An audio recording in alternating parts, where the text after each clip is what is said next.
ओम नमो भगवते वासुदेवाय।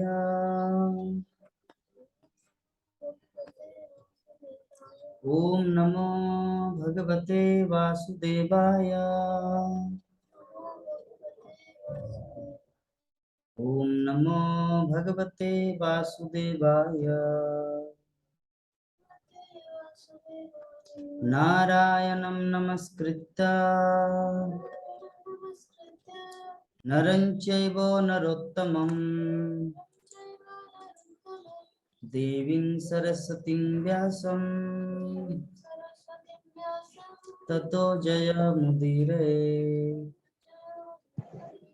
नष्टप्रायेषु भद्रेषु नष्टप्रायेषु भद्रेषु तं भागवत सेवया भागवतं सेवया अति उत्तम भगवती उत्तम श्लोके भवती नष्टिकी। हरे कृष्णा। मुखं करोति वाचालं पंगुलं हतेगिरिं यत्कृपातमं वन्दे श्रीगुरुर्नितारिणं परमानन्दमाधवं श्रीचैतन्येश्वर। तो आज हम लोग शुरू करेंगे श्रीमद् भागवतम प्रथम स्कंद 15वें अध्याय श्लोक संख्या 32। श्लोक के पीछे पीछे आप लोग दोहराइए।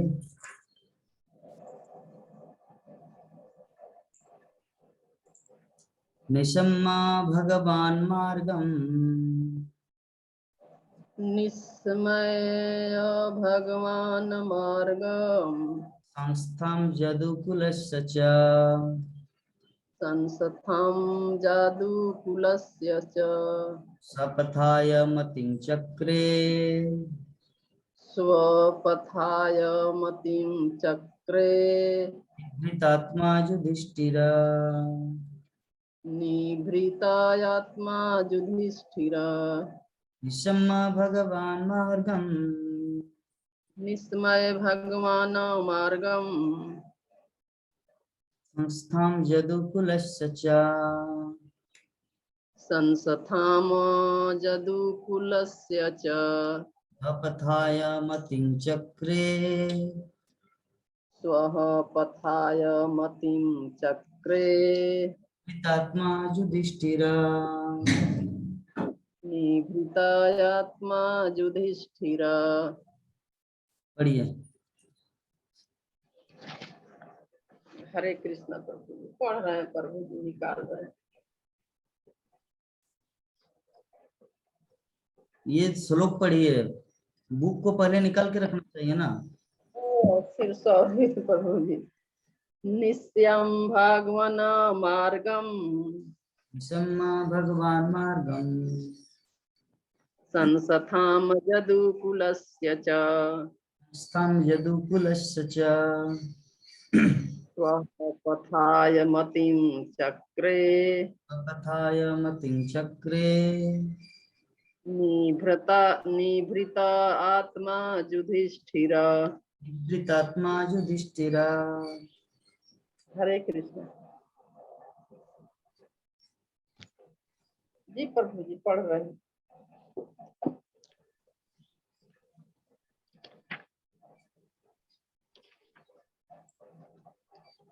भगवान कृष्ण के स्वधाम गमन को सुनकर तथा जदुवंश के पृथ्वी के अस्तित्व का अंत समझकर महाराज युधिष्ठिर ने भगवत धाम जाने का निश्चय किया। जगत गुरु शिला प्रभुपाद की जय।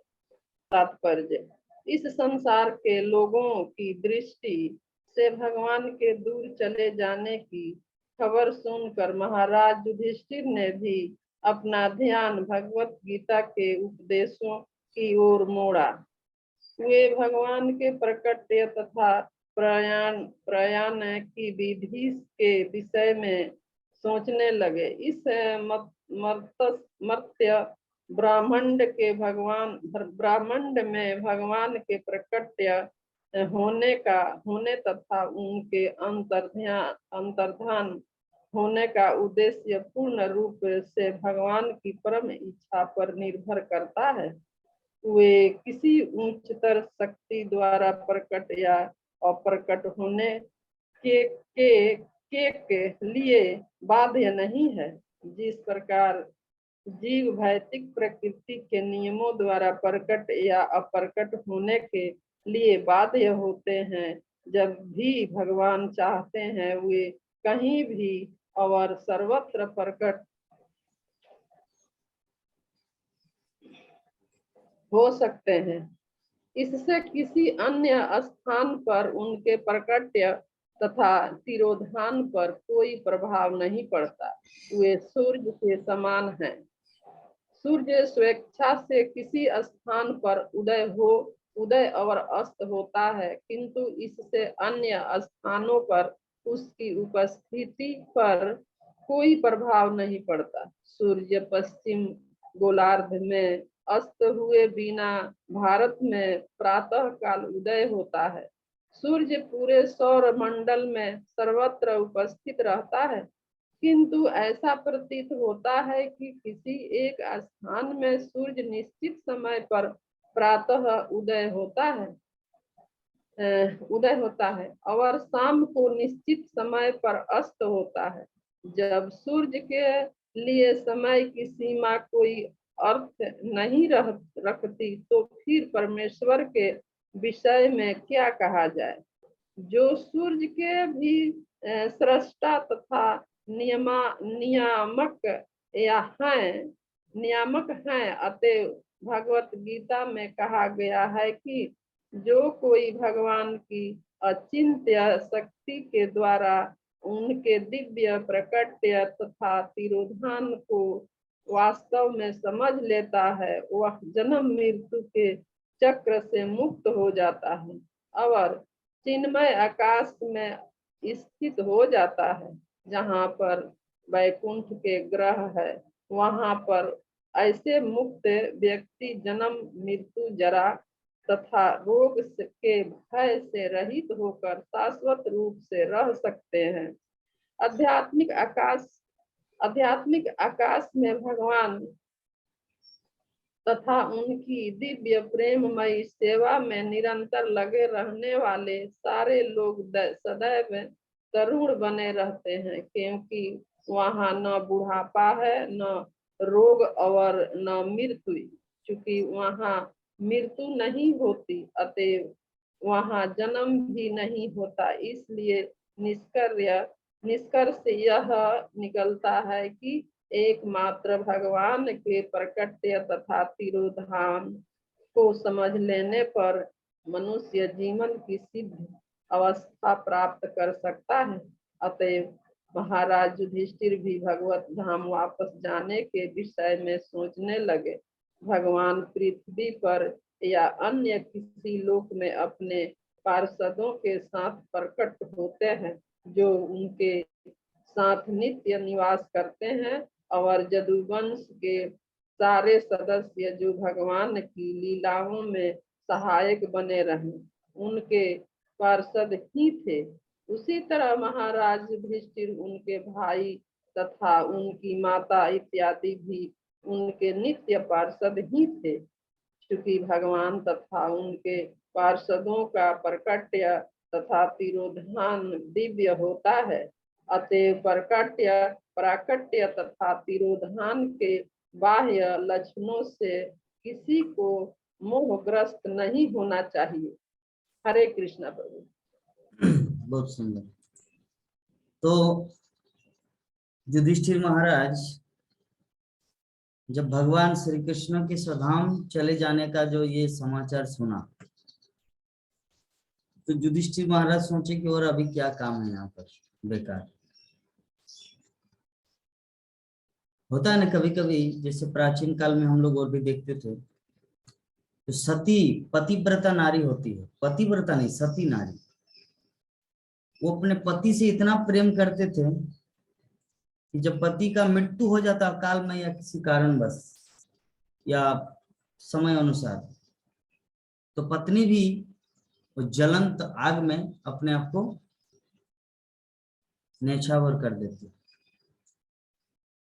क्योंकि उनके विरह में वो रह नहीं सकती, विरह उसको ज्यादा तड़पाएगी।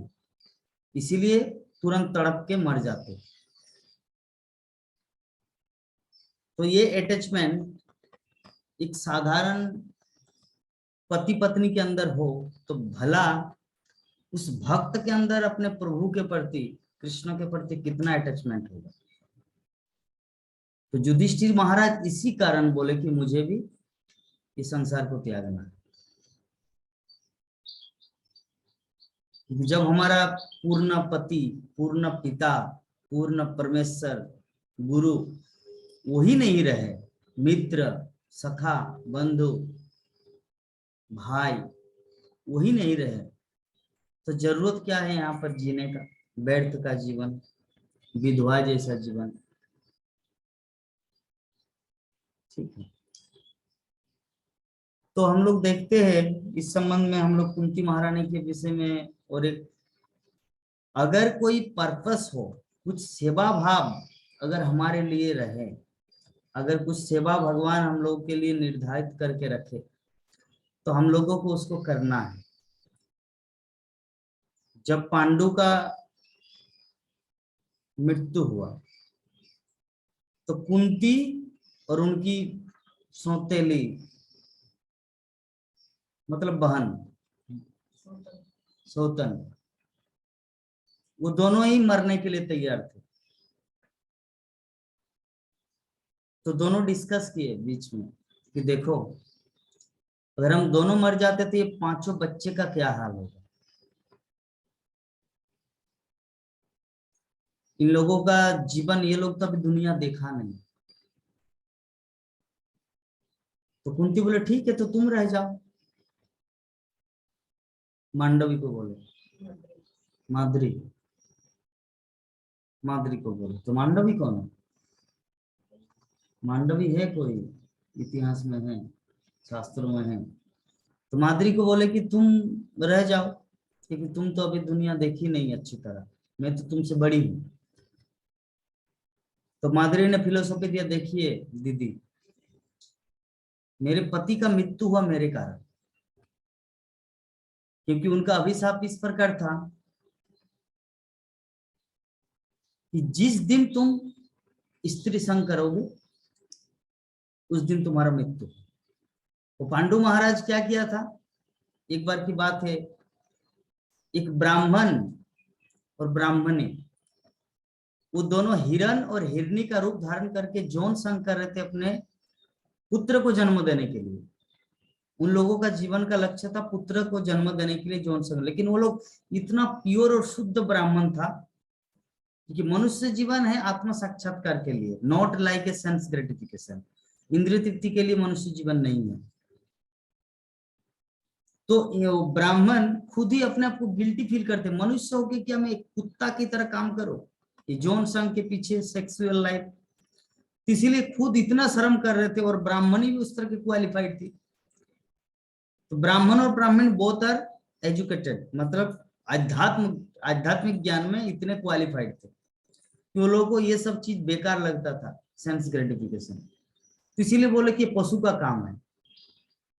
तब वो दोनों हिरण और हिरनी बनकर वो यौन क्रिया में लिप्त थे। उद्देश्य क्या था? पुत्र को पैदा करना। तो पांडु महाराज गए थे शिकार में, और पांडु महाराज हिरण का जो हाव भाव देखकर यहाँ पे एक हिरण है, इसको मार देते हैं। उनको पता नहीं था कि दोनों एक साथ यौन संग में लिप्त है।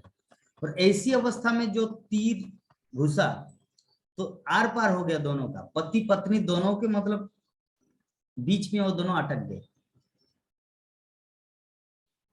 तो ऐसे ही तड़प तड़प के वो लोग मरे। तो उस समय उन्होंने अभिश्राप दिया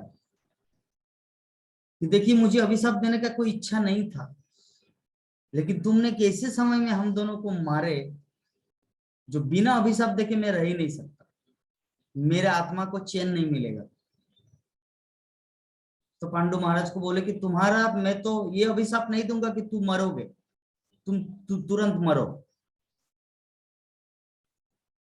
ये अभिशाप दूंगा कि ये जिस सुख में हम लोग लिप्त थे और ऐसी सुख में जो तुमने बाधा के साथ साथ हमारे दोनों का प्राणानंत कर दिए, इसके कारण आपको इस सुख की प्राप्ति इस जीवन में संभव नहीं है।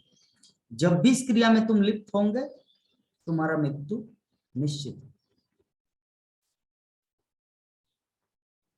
तो पांडु महाराज, तो इस संबंध में और एक घटना हम लोग देख सकते हैं कि देखिए जो महान व्यक्तित्व होते हैं वो श्राप नहीं देते, लेकिन कभी कभी वो टू मच हो जाता है ना, तो वो भी मतलब वो कंट्रोल नहीं कर पाते। कहने का अर्थ है अंधक मुनि अर्थात श्रवण कुमार के माता पिता, श्रवण कुमार पानी लाने के लिए गए थे अपने वृद्ध माता पिता के लिए, और राजा दशरथ हिरण समझकर, कोई जानवर कोई पशु पानी पी रहे ये समझकर उन्होंने शब्द भेदी बाण मार दी। तो दशरथ तो आए अंधक मुनि के पास और बोले कि मैं तो तुम्हारा पुत्र को नहीं बचा सका, लेकिन मैं अपना जीवन आप दोनों की सेवा के लिए डेडिकेट कर सकता हूँ, ये मेरा वचन है। तो अंधक मुनि की पत्नी बोले कि जो काम एक पुत्र कर सकता है, जो काम एक पुत्र कर सकता है वो भला एक राजा कैसे कर सकता है, वो फीलिंग ही नहीं आएगा। जैसे घर में नौकर होते हैं ना, नौकर क्या करते हैं, ये बूढ़ा कब मरेगा रे बाप, सब समय पानी गर्म पानी मांग रहे, कितना बार गैस लाइटर ये करूं और गर्म पानी करूं। तो अगर अपना पुत्र पुत्री होता तो ये बात नहीं करते, लेकिन नौकर है, पैसा देके नौकर रखा गया इसलिए वो ऐसा फीलिंग करते हैं बूढ़ा कब मरेगा रे बाप। तो अंधक मुनि की पत्नी को ये फीलिंग पहले से ही लगा कि देखिए जो काम मेरा पुत्र कर सकते थे वो तुम राजा होकर भी नहीं कर सकते। तो बोले कि मेरे लिए क्या आदेश है, मैं क्या करूं, प्रायश्चित का विधान बताइए। तो अंधक मुनि बोले कि देखिए मुझे तो तुम पर दया आ रहा है कि तुम एक राजा हो और एक चक्रवर्ती सम्राट हो। एक राजा का अगर मृत्यु हो जाए तो ये कदापि मतलब ये अच्छा नहीं है। इसका मतलब मैं इतना दिन जो भक्ति साधना किया भगवान का सब व्यर्थ है कि मैंने अपनी खुशी के लिए, अपनी इंद्रिय तृप्ति के लिए एक राजा को श्राप दे दिया, मार दिया। लेकिन इनडायरेक्टली तुमको मैं बिना श्राप दे के रह नहीं सकता। बोले कि जिस पुत्र शोक के कारण मेरा मृत्यु हो रहा है, उनका मृत्यु का कोई दूसरा कारण नहीं था, वो माता पिता का, वो पुत्र के प्रति इतना डेडिकेट था और पुत्र भी अपने माता पिता के प्रति इस तरह का डेडिकेट था कि क्या बताऊं, पूरे जगत विश्व इतिहास में शास्त्र ग्रंथों में अमर बन के रह गया। श्रवण कुमार जैसा पुत्र मिलना सारी दुनिया में very very difficult, rare. Shravan Kumar जैसा पुत्र मिलना पॉसिबल ही नहीं है, अमर है पूरा विश्व इतिहास में। तो इसीलिए बोले कि मैं उस पुत्र को छोड़कर, पुत्र का मृत्यु हो गया और हम लोग यहाँ पे जिए, जीवन जिए, नो, हो ही नहीं सकता। तो पुत्र शोक के कारण हम दोनों अपना देह को त्याग करें। पुत्र शोक के कारण पति ने देह त्याग किया और पति का देह त्याग देखकर पत्नी ने भी देह त्याग किया। तो एक साथ में तीन तीन व्यक्तित्व का मृत्यु। तो दशरथ महाराज सोच रहे मैंने कितना बड़ा गलती। तो उससे पहले बोले कि उनको क्या अभिशाप मिला कि पुत्र शोक से तुम्हारा मृत्यु होगा। तो दशरथ को तो इच्छा था कि मेरा तो पुत्र ही नहीं है, मेरा तो पुत्र नहीं, मैं कैसे शोक से मरूं। तो बोले कि मेरे पास वो अभिश्राप में वरदान भी है कि तुम्हारा पुत्र होगा और पुत्र शोक से ही तुम मरोगे।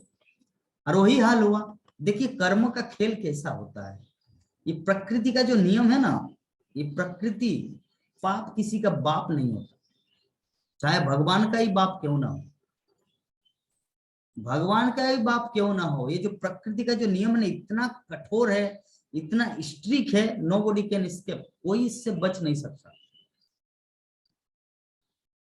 तो अंधक मुनि श्राप दे दिए कि तुम्हारा पुत्र शोक के कारण मृत्यु होगा। और वही हाल हुआ। कि भगवान रामचंद्र को दशरथ महाराज इतना प्यार करते थे कि उनका प्राण, सांस, जीवन, धन सब कुछ राम था। और ऐसे राम को कैकेयी के प्लान, मंथरा का प्लान क्या किया कि भरत बनेगा राजा और राम बनेगा वनवासी। तो ये सुन के ही वो आधा अचेतन हो गए। आधा अचेतन मतलब आधा मरण, और पूर्ण अचेतन मतलब मृत्यु वरण। तो ये सुन के ही उनका चेतना अर्थात पूरी तरह से अनकॉन्शियस अचेतन हो गया महाराज। और अंत में हम लोग देखे हैं कि पुत्र शोक के कारण, पुत्र वियोग के कारण महाराज दशरथ का मृत्यु हो गई।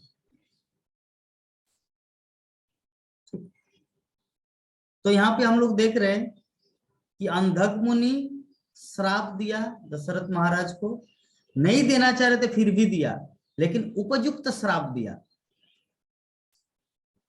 उपयुक्त श्राप दिया मतलब एप्रोप्रिएट, कोई यूजलेसली या कोई महान सांघातिक, कहने का अर्थ जैसे मान लीजिए आप मुझे मिट्टी के ढेले से मारा, मैं आपको चट्टान से मारा, ऐसा नहीं, उपयुक्त शास्त्र दिया। अंधक मुनि चाहते तो उसको भस्म कर देते उसी समय दशरथ महाराज को, लेकिन उन्होंने नहीं किया। क्यों? क्योंकि अपने भक्ति जीवन को, एक शास्त्र का कहना है कि अगर कोई व्यक्ति क्रोध करता है तो उनका समस्त जो तप, ज्ञान, ये सब नष्ट हो जाते, भक्ति, तपस्या, साधना सब नष्ट हो जाते। विश्वामित्र मुनि कितना दिन, 10,000 वर्ष तक साधना किए, तपस्या किए। तो जब मेनका जब आए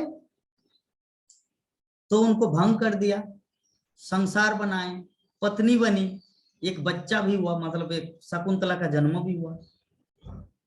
और उसके बाद मेनका बोले कि मुझे अभी जाना है क्योंकि मेरा पासपोर्ट का वीजा खत्म हो गया। मतलब इंद्र ने बुलाया है कि मेनका कितना दिन यहाँ पर क्यों नहीं है, स्वर्गलोक में, पृथ्वी में क्या कर रही है वो। बोले कि वो तो उनकी पत्नी बन गई है विश्वामित्र का। बोले कि उनकी पत्नी बन गए, उनका काम है दुनिया के जितने सारे लोग हैं उन सबको पथभ्रष्ट करना, जो भक्ति करके मेरा पद लेना चाह रहे उन सबको पथभ्रष्ट करके गिराना। उनका काम किसी एक साधारण नारी की तरह घरेलू औरत बन के नहीं रहना है, जाओ उनको बुला के ले आओ। तो इस प्रकार बारंबार बहुत सारे दूत आने लगे स्वर्गलोक से। और एक दिन का समय हुआ, विश्वामित्र को बोले कि देखिए प्रभु मुझे क्षमा कर दिए, मुझे जाना होगा। तो बोले कि जाना होगा तो बच्चे क्यों पैदा किए? विश्वामित्र बोले कि क्या करूं, आप भी काम के आवेग में थे और मैं भी आपकी तपस्या से इतना प्रभावित था, क्योंकि देवलोक के वासी पृथ्वी लोक के तपस्या से बहुत प्रभावित होते हैं, इसीलिए मैं भी अपने आप को कंट्रोल नहीं कर पाई और तुम भी अपने आप को रोक नहीं पाए, जिसके कारण हमारे बच्चे का जन्म हुआ। तो बोले कि देखिए माँ होने के कारण तुमको तो बच्चे को नहीं छोड़ना चाहिए। बोले कि माँ यहाँ पे हूं लेकिन वहां पे मेरा अलग पोस्ट है, यहाँ पे तो सिर्फ एक माँ का रोल है, शकुंतला की माँ, विश्वामित्र की पत्नी। लेकिन स्वर्गलोक में मेरा बहुत पद है, वेराइटीज ऑफ सर्विस देयर, विभिन्न प्रकार की सेवाएं हैं, मैं हीरोइन हूँ, हीरोइन। तो बोले कि देखिए कुछ भी हो जाए, मैं ऐसी अवस्था में क्या करूं, आप जो इस तरह कर रहे हैं मुझे। बोले कि देखिए प्रभु जो भी है मुझे जाना ही होगा। तो एक दिन की बात है कि बच्चे को रख दिया, ठीक है, शकुंतला को एक मैदान में रास्ते में रख दिए और मेनका क्या किए, उसको क्रॉस करके स्वर्गलोक को चली गई। स्वर्ग के आए थे जो दूत वगैरह। तो विश्वामित्र क्या किया, वो भी उसको क्रॉस करके जंप करके चले गए। बोले कि मैं कोई साधारण, मैं घर परिवार में राजा था, विश्वामित्र एक राजा था, एक लड़की के चक्कर में पड़कर मैं अभी साधारण, अभी बेटी को कहाँ दूध मिलेगा, कहाँ बकरी का दूध दूं या गाय का दूध दूं, भिखारी बनूं, मेरे पास पैसा नहीं, ये सब करने के लिए मेरा जीवन नहीं है। वो बच्चे को छोड़कर चले गए आगे, और बच्ची वो जो मैदान में वो रास्ते में पड़ी गई, मतलब पड़ी रही, तो अभी उनको रक्षा कौन करेंगे, बहुत सारे बाघ भालू है वन में, जंगल में। तो गीद पक्षी, शकुन जिसे बोलते हैं, शकुन, गिद्ध, ईगल, ईगल आके उसको छाया कर रहे थे ऐसे, ताकि कोई उन्हें मतलब अटैक ना करे, उनको कोई खा न ले, कोई सिंह आके उसको न खाए। तो उनका पिताजी का क्या नाम है, मुनि का, शकुंतला का। एक मुनि है, वो स्नान करने गए थे अपने शिष्य मंडली के साथ। तो मुनि ने देखा कि आकाश में इस तरह गिद्ध का ऐसे घेराव ऐसे कर रहे कहीं पर। तो मुनि ने सोचा कि दो चीज हो सकता है वहां पर, या तो कोई पशु मरा हुआ है, या कोई दो सांप आपस में लड़ रहे हैं, ये कुछ तो ऐसा होगा। तो शिष्यों को भेजा, जाके देखो। क्या मुनि का नाम है, याद नहीं आ रहे रे बाप, एक सेकंड बता रहा हूं क्या मुनि का नाम है। कबन, ठीक है, जल्दी दो जल्दी। शकुंतला सागर,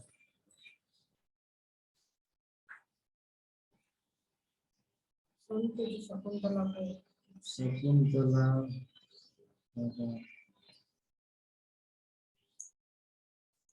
कान्वा,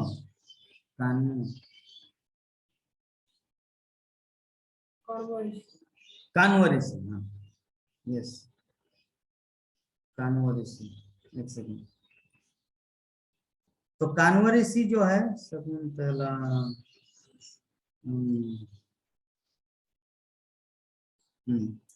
तो कान्वा ऋषि जो है वो स्नान करने के लिए गए थे, और वहां पे देखा, तो देखिए एक छोटी सी बच्ची, तो वो बच्ची को लाए, लालन पालन किए, बड़ा किए। तो जो विश्वामित्र का जो चरित्र जो मैं बोलना चाह रहा था, कि एक व्यक्ति का जो तप, उनका ज्ञान, उनका वैराग्य, उनका भक्ति, सब कुछ नष्ट हो जाते। कैसे? पहले उनको किसने मारा? काम ने, सेक्स, मेनका ने उनको मारा।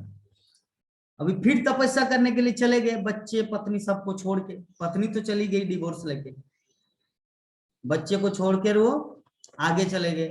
तो वहां पे फिर 60 वर्ष 60,000 उन्होंने तपस्या की। तो स्वर्ग की एक दूसरी अप्सरा है तिलोत्तमा, अच्छा जो भी है, तो रंभा आके, तिलोत्तमा है, हाँ जो भी है, छोड़, कोई अप्सरा है, कान्वा ऋषि। तो रंभा आके उनको फिर से वही नाटक जो पहले उनको डिसमिस किया था। तो विश्वामित्र को इतना क्रोध आया, साला, मतलब इतना क्रोध आया, गाली दे रहा। एक तो 10,000 वर्ष तक मैं तपस्या किया, यही स्वर्गलोक की कोई फॉरेनर गर्ल्स, यूक्रेनियन गर्ल्स आके मेरा जीवन को नष्ट किया। अभी एक दूसरा 60,000 वर्ष तपस्या करने के बाद एक दूसरा अमेरिकन गर्ल्स, एक दूसरी लड़की आ गए जीवन में। आओ, डंडा लेके उनके पास, इतना क्रोधित हुआ उनको भस्म करने के लिए, पूरा एकदम क्रोधित हो। जैसे क्रोधित हुआ, उनका तपस्या, उनका भक्ति, उनका ज्ञान, उनका बल फिर से चला गया। तो हमारे आचार्य जी गण बोलते हैं, ये जो क्रोध है, काम, क्रोध, लोभ, ऐसा रजोगुण। तो काम, क्रोध, लोभ, ये नरक के 3 द्वार है। तो विश्वामित्र इतना क्रोधित हुआ, और क्रोधित होने के कारण वो फिर से नीचे गिर गए। तो ये चीज अंधक मुनि को पता था कि अगर मैं क्रोधवश महाराज दशरथ को एक ऐसा श्राप दूं कि उनका तुरंत भस्म हो जाए, तुरंत मर जाए, तब तो मेरा भक्ति तपस्या सब नष्ट हो जाए। तो ऐसा श्राप दो, सांप भी मरे लाठी भी न टूटे, मतलब मेरा भक्ति भी रहे और काम भी हो जाए। तो उन्होंने बोला कि जिस शौक से मैं मर रहा हूं उसी शौक से तुम भी मरोगे, और वही हुआ। दशरथ महाराज के जीवन में वही हुआ। तो उसी प्रकार यहाँ पे ब्राह्मण और ब्राह्मणी जो पांडु महाराज को कैसा श्राप दिया कि तुमने मुझे ऐसे समय में मारा जिस समय हम लोग मैथुन क्रिया में लिप्त थे, इसीलिए मैं तो तुरंत आपको भस्म तो नहीं कर रहा हूं क्योंकि तुम राजा हो, लेकिन जिस दिन तुम ये क्रिया करने के लिए जाओगे उस दिन तुम्हारा मृत्यु निश्चित है, गारंटी। तो जो प्राचीन काल के जो ऋषि मुनि थे ना, वो बहुत ही उपयुक्त थे। उनको पता था किस समय किसको क्या किया जाए। ठीक है, तो पॉइंट जो था हमारा, जो आज का जो टॉपिक, आज का जो हमारी क्लास का, आज के जो श्लोक का, कि युधिष्ठिर महाराज को जब पता चला कि भगवान श्री कृष्ण इस धाम को छोड़ के अपने स्वधाम भगवत धाम को चले गए, तो युधिष्ठिर महाराज को लगा कि मुझे भी नहीं रहना। तो पॉइंट कहां से शुरू हुआ था? पॉइंट शुरू हुआ था कि माद्री और कुंती बोले कि मैं मरती हूं, तुम पांचों बच्चे को देखो। तो माद्री बोले कि देखो मेरे कारण मेरे पति का मृत्यु हो, इसीलिए मरना मुझे ही है, तुम इन पांचों को सेवा करो। तो इस प्रकार सेवा भाव से कुंती महारानी वहां पर पांचों पांडवों के लिए वो जीवित थी, अन्यथा उनका भी प्लान था अपने पति के साथ मरने का। तो प्राचीन काल की स्त्रियां इतनी पतिव्रता होती थी, इतनी सतियां होती थी। हाँ, गांधारी कितनी मतलब पतिव्रता नारी कि अपने पतिदेव कभी ये फील ना करे कि मैं अंधा हूं और मेरी पत्नी एकदम बीएससी फाइनल मास्टर डिग्री पूरा देख पाते हैं, ये फीलिंग ना है, इसलिए वो भी अंधी बनी है, ताकि उनको बोले कि मेरी पत्नी जो वो भी अंधी है, वो भी बकरी चराने वाली, मैं भी गरु चराने वाला, तो ये फीलिंग ना आए। तो यहाँ पर जो पॉइंट है हम लोग देखते हैं हमारे विश्व इतिहास में जितने सारे नारियां हैं, सीता माता, हाँ, सीता माता, अनुसुया, अहिल्या, मंजोदरी, इतिहास में मंजोदरी को बोला कि तुम डरते क्यों हो राम से? रावण बोला, बोले कि मैं डरता नहीं हूं, मैं नहीं। एक्चुअली रावण ने उनको व्यंग करके एक चीज पूछा कि तुमको किसी से डरने का नहीं है। तो मंजोदरी बोले कि मुझे डरने का नहीं है क्योंकि मैं एक ऐसे पति का पत्नी हूं जहां पर डरने का कोई आशंका नहीं, लेकिन सबसे बड़ी बात कि तुम जिसके साथ मुकाबला कर रहे हो वो काल का भी महाकाल है, कि उनसे तो डरना ही नहीं, क्योंकि भगवान राम के साथ। तो मंजोदरी कितना भी समझाए लेकिन अपने पति को कभी इंसल्ट नहीं किया। हम लोग देखे रामायण में, पढ़े भी सुने भी है, मंदोदरी, यद्यपि रावण इतना महान या कितना भयंकर या कितने घृणित कार्य किए, लेकिन कभी भी अपने पति को उन्होंने इंसल्ट नहीं किया। यह है आदर्श चरित्र, आदर्श नारी की पहचान। कभी भी रावण को, बल्कि रावण को प्यार से समझाई, सिर्फ समझाया कि तुम ऐसे क्यों करते हो, दूसरों की बीवी के साथ क्यों ऐसे, मतलब उनका छेड़खाना, उनको लेके आना, फिर ये राजा को हरा के उनकी बीवी को लेके आना, ये क्यों करते हो? कभी इंसल्ट है कि तुम्हारा एक पत्नी में पेट नहीं भरता ना, तुमको तो बेसाल में जाना, कभी इंसल्ट नहीं किया रावण को। तो इससे प्रमाणित होता है कि एक व्यक्ति का जो चरित्र, प्राचीन काल की जो नारियां कितनी पतिव्रता और कितना सतीत्व थी उनके अंदर। हाँ, सीता माता सीता माता तो चुपचाप थी। जब उनका अंतिम समय आया सीता माता का, वाल्मीकि ने कितना समझाया सीता भगवान रामचंद्र को, इतना समझा। देखो महाराज रामचंद्र, मैं सीता को जानती हूं अच्छी तरह। हाँ, मैं सीता को, क्योंकि मेरे पास तब ज्ञान भक्ति सब कुछ है, तो मुझे पता है कि कौन व्यक्ति क्वालिफाइड है मेरे आश्रम के लिए और कौन अनक्वालिफाइड है। तो मैं पूरी तरह से जानता हूं कि सीता के अंदर क्या क्वालिटी है, किस तरह की पतिव्रता नारी है। इसीलिए मुझे ऑथेंटिक मानकर, मेरी बात को प्रमाणिक मानकर सीता को पुनः आप ग्रहण कर लीजिए, आप पुनः उसे ग्रहण कर लीजिए। तो भगवान रामचंद्र वाल्मीकि के बात सुनने के बावजूद भी बोले कि देखिए गुरुवर, समाज एक देश का हिस्सा होता है, समाज के साथ भी हम लोग को चलना पड़ता है। यद्यपि कुल गुरु, कुल पुरोहित, एवरीथिंग सब कुछ है, लेकिन समाज भी एक अंग है। तो समाज में कुछ ऐसे कटाक्ष वाणी ऐसे कुछ आया है, मुझे उनको भी ध्यान रखना है। इसीलिए मेरी पत्नी की पूर्ण रूप से परीक्षा किया जाए कि सच में वो सती है या नहीं। तो कितना कुछ कॉन्वर्सेशन हुआ, कितना तर्क वितर्क हुआ, लव कुश आके गाना गाए, सब कुछ सुनाया, पूरा रामायण सुनाया, भगवान राम भी समझ गए, सब कुछ हो गया। फिर भी होनी को कौन टाल सकता है? फिर भी कितना समझाने के बावजूद भी कोई मूल पॉइंट में नहीं आ रहा है कि सीता जो है एक पतिव्रता या सत चरित्र की नारी है। कोई इस मूल पॉइंट में नहीं आ रहा है। सभी आउटरली ऑफिशियल में क्या है, नहीं नहीं उनके नाम पर ऐसा केस आया है, मतलब वो तो कुछ तो उल्टा है, कुछ तो दुष्चरित्र के है। तो सभी ने अपना अपना कमेंट व्यक्त किया, लेकिन वाल्मीकि ने ऐसा कमेंट किया कि देखो मेरी बात को आप ऑथेंटिक मानो, लेकिन फिर भी भगवान रामचंद्र ये सबसे बड़ा गलती किया उस समय। एक्चुअली गलती नहीं है, भगवान की सब लीलाएं हैं। तो भगवान रामचंद्र उस बात को उतना गहराई से नहीं लिया, बल्कि बात को तुरंत बदल के बोले कि नहीं, मुझे समाज जब चाहते हैं कि मेरी पत्नी शुद्ध है या अशुद्ध है, इसलिए परीक्षा लेना जरूरी है। तो सीता माता ये सब सुन रही थी,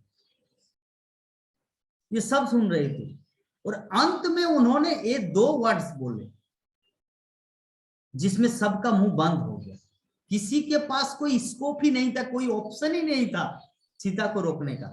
पहला वर्ड बोले कि अगर मैं पतिव्रता नारी हूं, अगर मेरे जीवन में, अगर मैं भगवान रामचंद्र अर्थात मेरे पति राम के अलावा अगर कोई पुरुष मेरे मन में हो, और दूसरा बोले कि अगर मैं अपने जीवन में अपने पति रामचंद्र को छोड़कर किसी दूसरे पुरुष को मेरे मन में भी नहीं बसाया, मन में भी नहीं लाया, तो धरती माता फट जाए और मुझे अपनी गोद में ले ले। तो देखिए सीता माता का वर्ड देखिए, शब्द देखिए, किसी के पास कोई ऑप्शन ही नहीं है अभी उनको बचाने का, क्योंकि एकदम पूरा पॉजिटिव नेगेटिव एवरीथिंग सबका एकदम सार चीज बोल रहे हैं। एक ऑप्शन होता है, अरे ठीक है सुन लो, फांसी लेना है ना, एक बात सुन लो, तुमको पता है तुम भूत बनोगे, ऐसे ऑप्शन होता तो व्यक्ति थोड़ा डर जाता हो, फांसी नहीं लेता। लेकिन सीता माता कोई ऑप्शन ही नहीं रखे, छोड़ा ही नहीं, बोले कि मैं अगर सच में अपनी पति रामचंद्र के सच्ची या मतलब उनको छोड़कर किसी को नहीं बसाया मन में, तो धरती माता फट जाए और मैं उनकी गोद में चली जाऊं। अभी ऐसे ऐसे बहुत कुछ 4-5 वर्ड्स बोले, अभी भगवान रामचंद्र भी हैरान, और धरती माता फट गई। धरती माता फट गई और धरती माता अपने मतलब आके सीता माता को बोले कि ये जो जगत है ना, यहाँ पे सिर्फ ताना सहना पड़ता, सिर्फ अपमान सहना पड़ता है, क्योंकि यहाँ के लोग अच्छे नहीं हैं। तो सीता माता बहुत रो रही थी उस समय। तो बोले कि हे देवी, हे मेरी पुत्री, तुमको मैं ऐसी जगह ले जाऊंगी जहां पर सिर्फ प्रेम है। कोई तुमको वहां पे ताना नहीं मारेगी, कोई तुमको वहां पे अपमानित नहीं करेंगे, क्योंकि ये संसार अच्छा संसार नहीं है। ये मीटिंग हमारा खत्म हो गया, नेक्स्ट में जुड़ते हैं। हरे कृष्ण।